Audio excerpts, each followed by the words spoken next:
forever. Of course, we can drive him away. I'm not teaching once saved, always saved. Of course, we can drive him away. But short of that, forever. Forever. He's saying, regardless of the external circumstances, regardless of what's happening.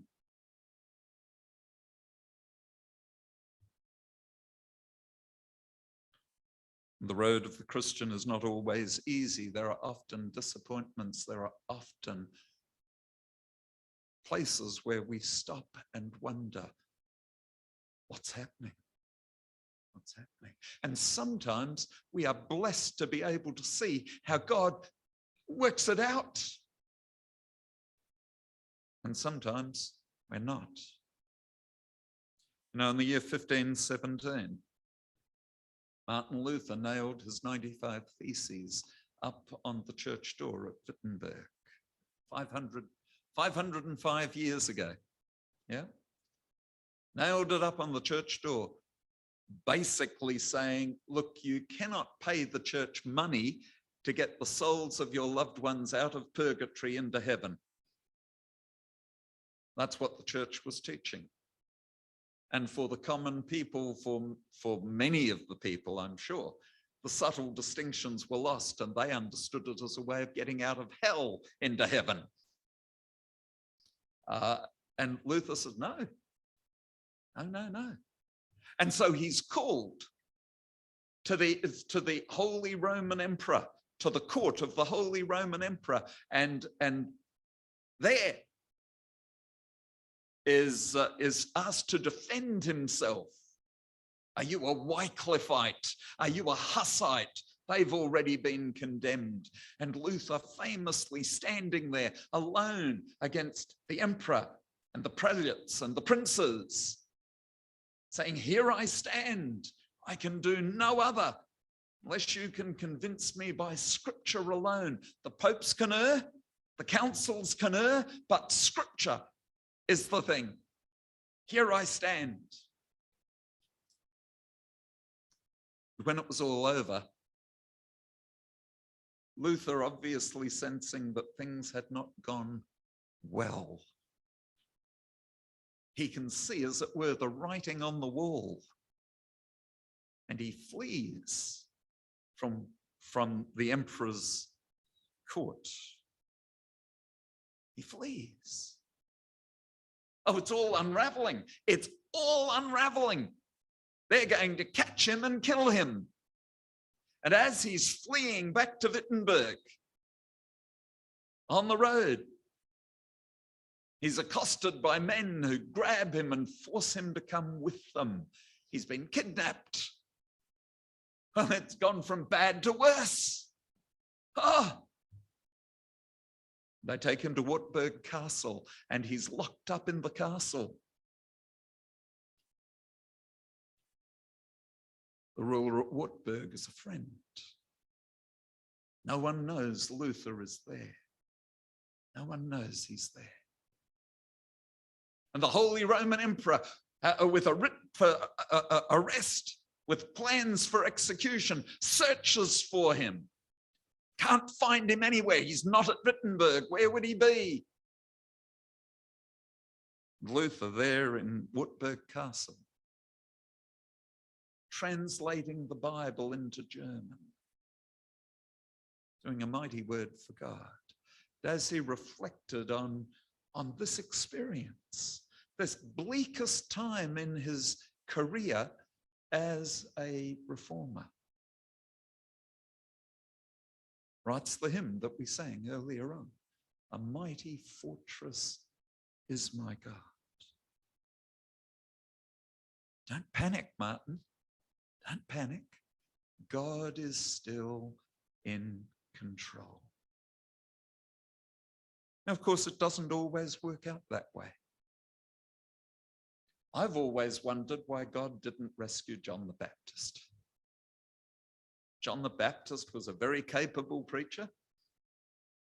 He'd brought the crowds out down to the Jordan. He'd caused such a ruckus among the authorities that they'd come to see what was going on. to check him out. He was a powerful preacher. Imagine him as an early Christian evangelist. Yet, wasn't to be.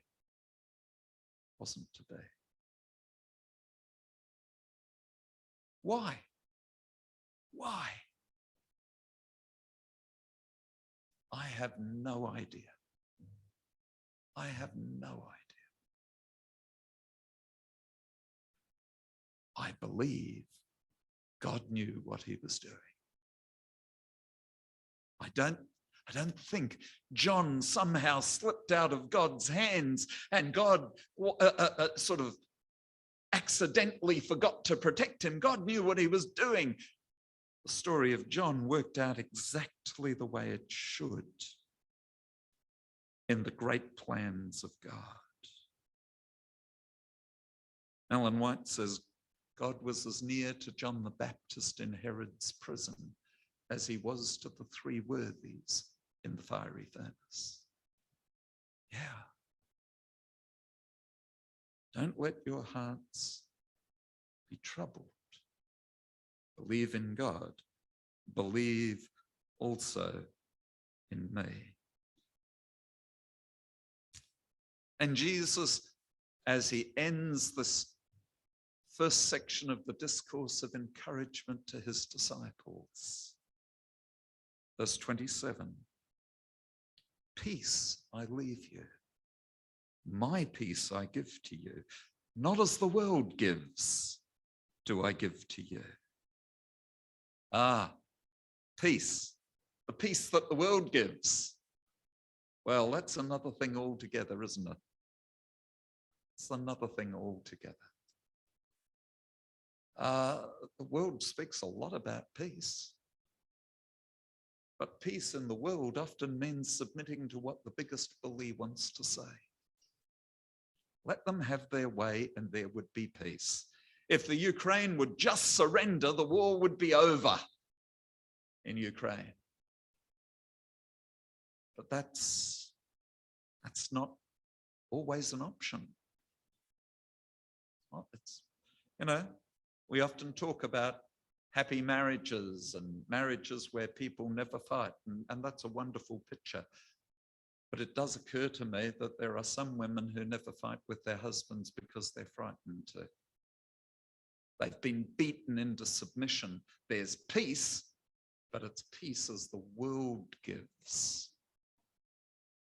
Jesus says, peace I give you. Peace I leave with you. I'm going to the cross. I'm going to be taken away from you, but peace I give you. And that peace comes from the assurance that God is still in control. God is still on his throne. God is working to his timetable, not mine.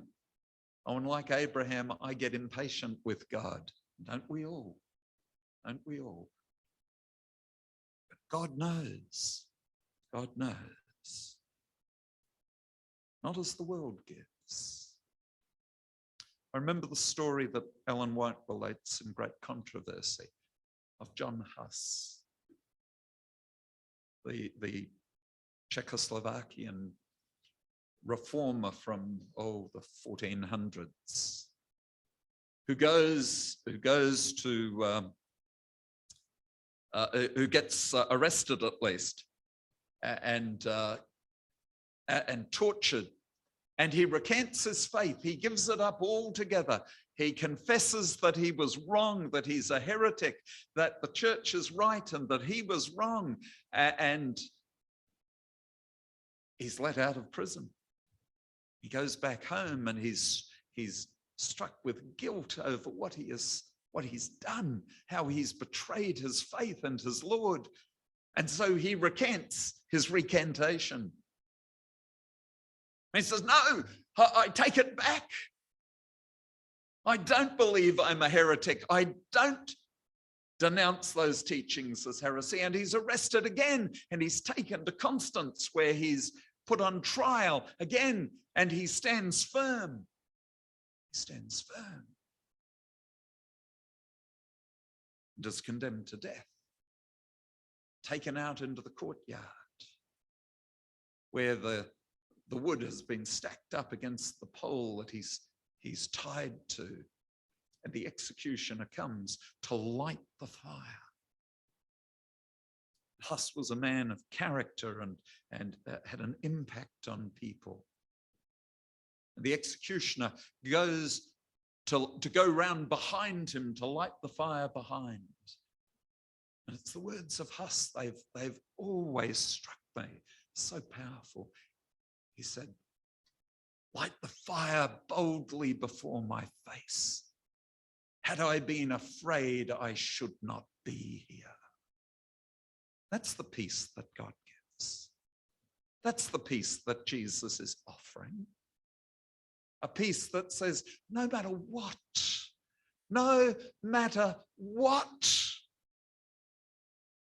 I am right with God, and God is working it out for me. The earthly goods be lost. My family turn against me. Job, reputation, liberty, even life itself be threatened. I am on God's side, and he is on my side. That is even more important. He is on my side.